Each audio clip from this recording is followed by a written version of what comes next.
육적인 계보입니다. 창세기 4장 18절 말씀에 에녹이 이랏을 낳고 이랏은 무후야엘을 낳고 무후야엘은 무두사일을 낳고 무두사일은 라멕을 낳았더라.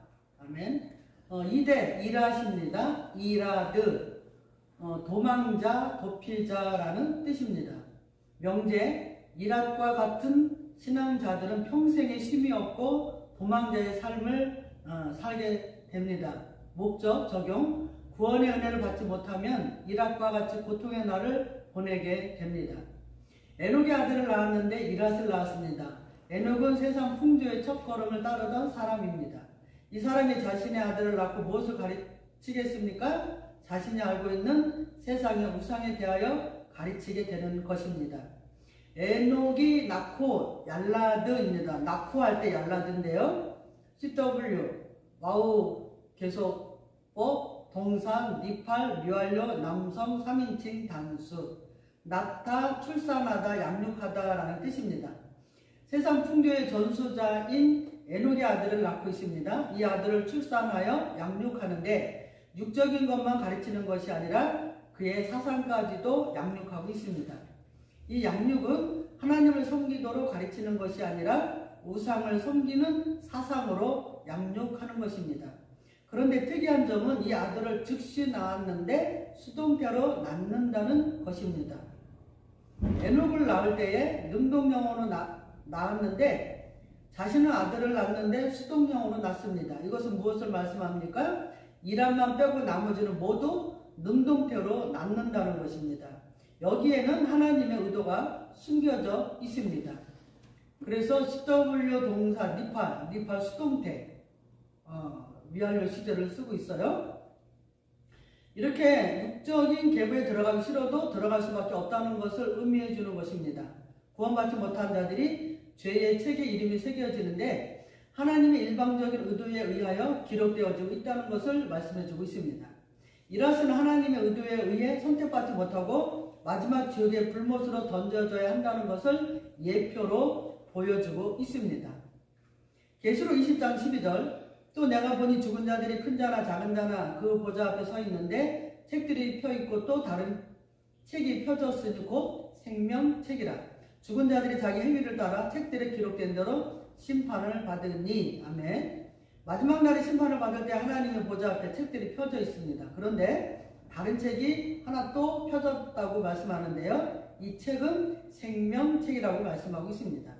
그렇다면 한 책은 죄의 책입니다. 이 책에 이름이 기록되면 죽을 수밖에 없다는 거죠. 자신의 행위대로 심판을 받는다고 말씀하고 있습니다.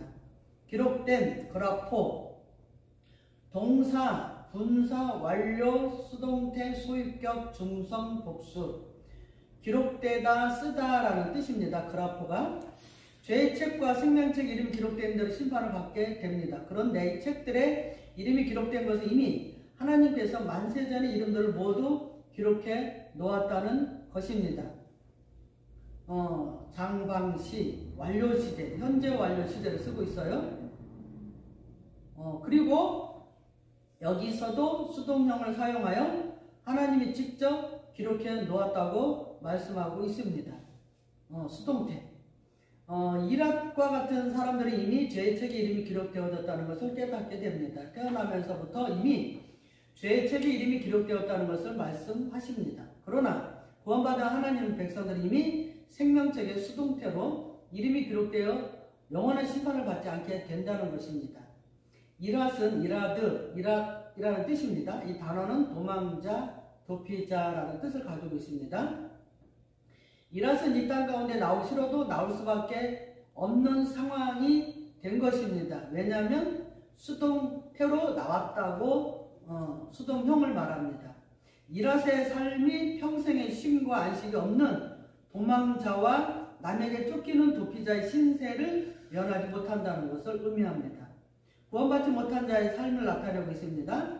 자신의 아버지로부터 세상의 풍조를 따라 살고 영적으로는 타락의 생활을 배움으로 예수 그리스도의 십자가 복음을 알지 못한 것입니다.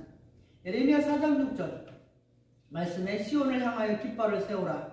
도피하라. 지체하지 말라. 내가 북방에서 재난과 큰 멸망을 가져오리라. 아멘. 이스라엘 백성들은 어려움이 있으면 시온을 향하여 몰려왔습니다. 그곳은 하나님의 성전이 있는 예루살렘을 말합니다. 이곳에 깃발을 세우고 도피하라고 말씀하십니다. 북방에서 재난과 큰 멸망을 가져올 것이라고 말씀합니다. 그런데 예루살렘의 하나님의 성전에 있는 자들은 멸망으로부터 생명을 보호받게 됩니다. 시온은 바로 예수 그리스도를 상징하고 있는 장소입니다. 시온이 시온, 예루살렘의 한 산이란 뜻입니다. 이 단어는 시윤, 비석, 이정표라는 뜻에서 유래되었습니다. 시온산은 구원받은 백성들이 있는 곳이고 예루살렘의 성전을 상징하고 있는 곳입니다. 바로 예수 그리스도를 상징하고 있습니다. 이곳에 구원의 표시인 십자가의 표가 세워졌습니다. 그래서 구원받은 하나님의 백성들은 시온산의 비석을 보고 천국을 향한 이정표를 통하여 주님께서 방향을 제시해 주시는 것입니다. 이렇게 구원받은 백성들은 죄악 가운데 도망자의 도피자 신세를 한다 할지라도 하나님께서는 피할 수 있는 도피성을 주셨습니다. 이것이 바로 예수 그리스도입니다. 그런데 이랏은 평생 도망자 신세를 면하지 못하고 이 땅에서도 도피자 신세로 전락하고 죽어서도 영원한 지옥의 불못으로 던져지는 신세가 되는 것입니다. 이것과 같은 자들은 이 세상에서도 안식을 얻지 못합니다. 항상 하나님이 두려워서 도망 다닐 수밖에 없습니다. 원죄의 문제를 해결받지 못했기 때문이죠. 하나님은 눈을 피하여 도망치게 됩니다. 하지만 이미 하나님은 아시고 하나님 앞에 마지막 날에 심판받게 된다는 것을 깨달아야 합니다. 이런 자들이 기록되어 있는 책이 바로 죄악의 책입니다. 구원받은 우리는 절대 이런 도망자나 도피자 신세가 되지 않는다는 것을 기억하셔야 합니다. 영원한 안식처인 예수 그리스도 안에 있기 때문입니다. 아멘.